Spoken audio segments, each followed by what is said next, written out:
మూలం ఎక్కడుందంటే భారతీయ తాత్వికతలో ఉంది, భారతీయ చింతనలో ఉంది, భారతీయ పురాణ ఇతిహాసాలలో ఉంది, అన్నిటిని మించి తెలుగు జాతి జీవనంలో ఉంది, కుటుంబ అనుబంధాలలో ఉంది. అలాంటి దివాకర్ బాబు గారు ఒకరు. మరొక వైపున ఎల్బి శ్రీరామ్ గారు. సార్ ఒక్కసారి we must give a huge round of applause to LB Sriram గారు.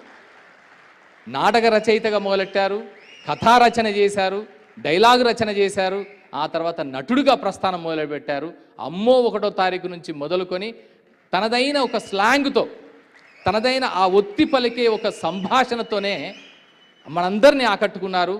దశాబ్దాల కాలం నుంచి తన నటనతో అలరిస్తున్నారు. సొంత ఊరు అనే సినిమాతో మనందరికీ కన్నీళ్లు తెప్పించారు. సొంత ఊరు సినిమా చూసిన తర్వాత వారి నట విశ్వరూపం, ఒక రచయిత నటుడుగా అయితే ఎలా ఉంటుంది, ఎంత అద్భుతంగా తెర మీద తన విశ్వరూపాన్ని ప్రదర్శించగలుగుతాడు, కథ